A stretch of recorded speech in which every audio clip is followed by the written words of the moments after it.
this old house, gotta get out. Gonna get a little bit loud. Cold drinks and friends all around. Headed to the lake. Out here this morning, thrashing hard on the car. We have, I don't even know what's left, like 14 days to get the car done. It's gonna be a tall order. All of our stuff has started coming in, but it's kind of one of those deals where it's coming in at the last minute, so we're doing what we can.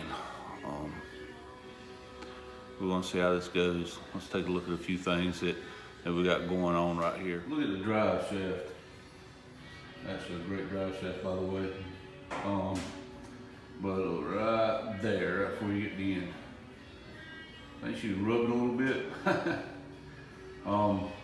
What that came from is the bounce the car had off the line. And what I mean by the bounce off the line is the rear suspension was garbage in this thing for the biggest part of the season last year. We actually didn't fix it till season was almost over. Or I should say we didn't make it better till the season was almost over. I'm actually fixing it now. But the car was jumping up in the air when it was leaving so hard, when it was bouncing back down, the drive shaft was rubbing. Next part of the puzzle, after I get the rear suspension sorted like I want to, the next part to the puzzle on the rear end is there's everything here to build me a new third member of, let's say, an undisclosed gear ratio. I tried 3 different gear ratios in the past year, and I have done a lot of talking to folks. I have done a lot of math and experimentation with gears and stuff, and I believe this is the gear that's going to get me there. So we'll see how that works out.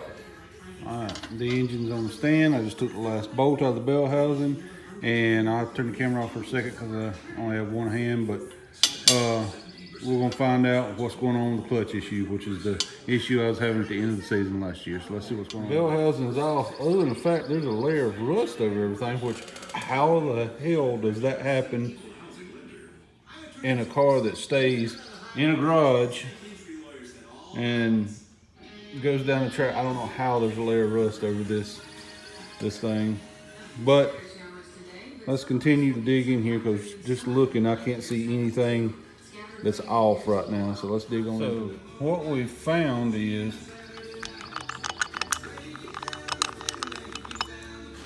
the pilot bearing. I'm not even sure how it happens. The pilot bearing knocked in somehow.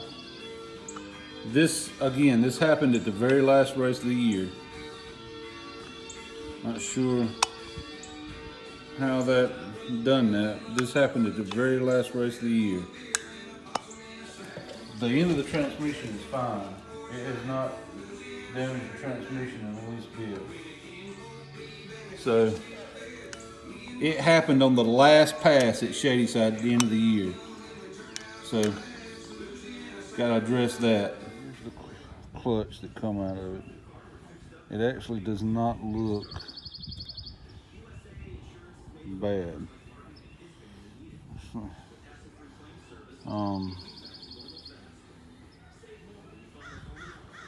So I'm not sure where my clutch issue is coming from. I gotta figure that out. All right, guys, so I'm sitting out here in the shop, pressing bearings on my spool. Guy comes in the shop, and it's one of them deals that's gonna stop all the work on the car right this minute. I know, I'm running short on time, and there is a mountain of stuff to do to the Galaxie if we hope to make it to whole Florida. Excuse me. But he stopped in here with a opportunity that it only happens once in a blue moon, that an opportunity comes about that makes me stop what I'm doing and say, okay, I'm on my way. I'm usually the guy that goes, Yeah, I'll be there in a day or two, or I'll get around to it, or I'll try to get there when somebody stops by and offers me something, because rarely ever is what they're offering me really something I'm terribly interested in. It's usually something that I can justify it as a parts car, or I can justify it as, I'll just sell it and get my money back if I can't do anything with it, So it's never really something that motivates me to just to get up and go. Well, I'm getting up and going, and you'll see more about it in just a minute.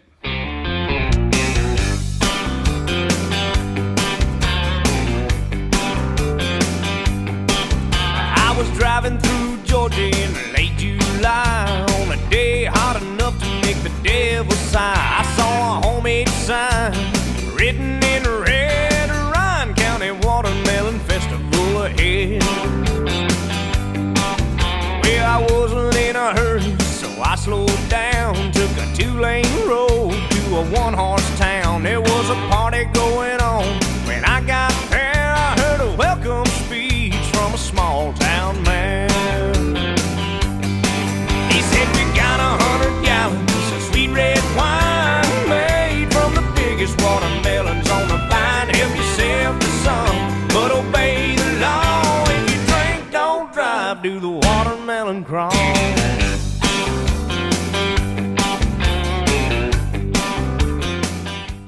Strange things hidden in barns in South Carolina. It's on the trailer. It's on the trailer. It's on the trailer. All right, we got it back here. Let's take a look at what we're about to unload off the trailer. This is, yes, it's a Javelin, but it is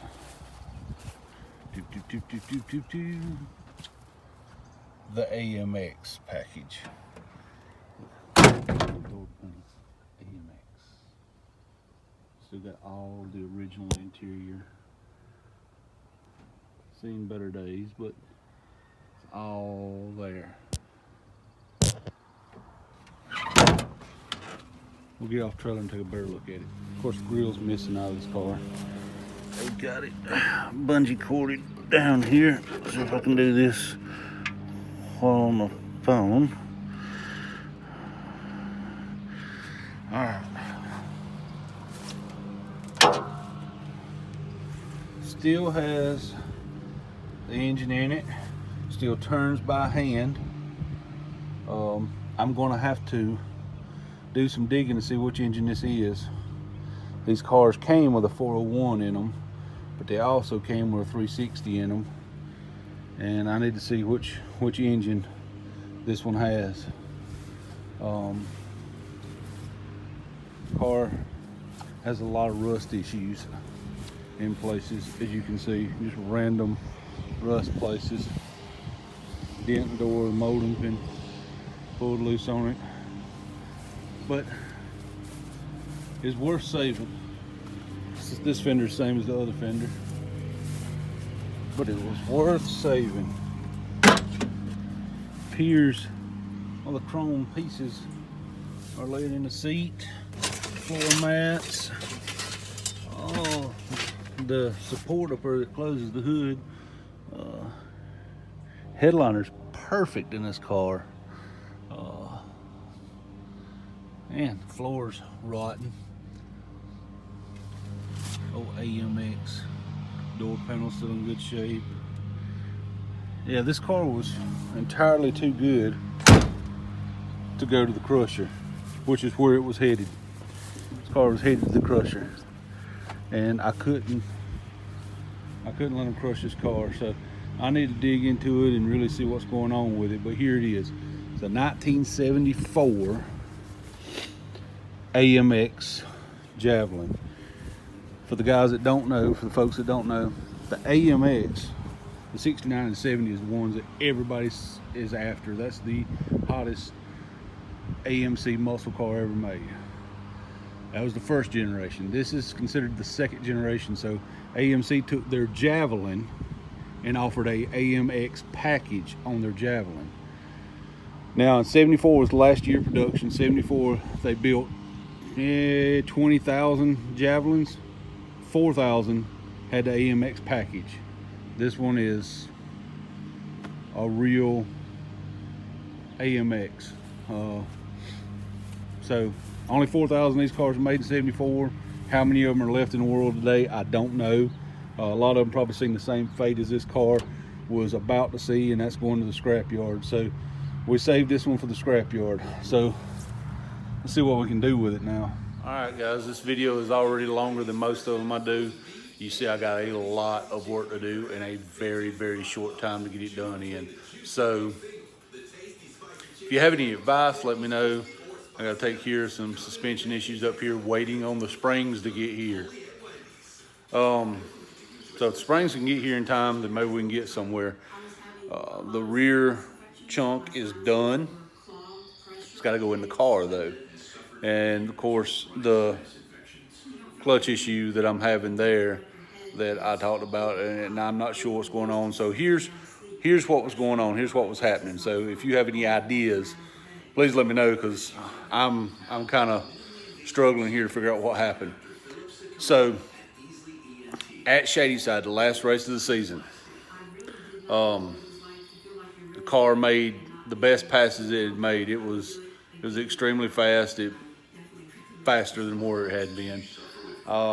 I had the last two races, I'd shaved nearly a second off my time. This car was really, really running strong and getting where I needed it to get. The last race, the clutch started having an issue. The clutch started having an issue to where there was no, I don't know how to describe it. Like, as soon as you would twitch your foot on the clutch pedal, bam, you had it all, instantly. There was no lag at all. It was bam, and it slammed on hard. It had never done that before. That was the first time it done that, was at Shadyside. So we made a couple of passes, making it really hard to do that. By the end of the night, I almost couldn't get it on the trailer, because as soon as you would just twitch, it would just choke out.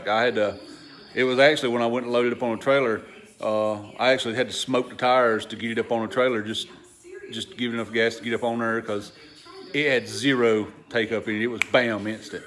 Now, the throwout bearing that I showed you a while ago, I'm sure when that happened between the third and fourth shift on the last pass. When I was in third and when I went to bang it into fourth, it didn't, this thing had always been where you just touch it with one finger and it would shift just like butter. And when I went from first to second, just took, second to third, took. When I went to third to fourth, it was, you had to bang it in there. It just did not want to go into fourth.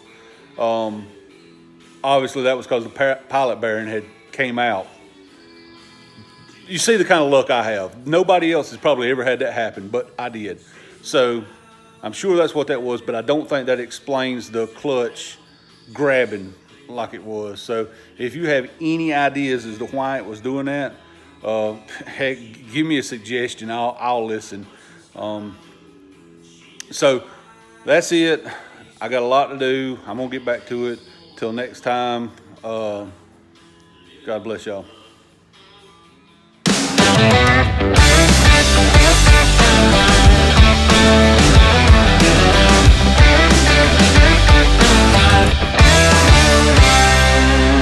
Tired of this old house, gotta get out. Gonna get a little bit loud. Cold drinks and friends all around. Headed to the lake.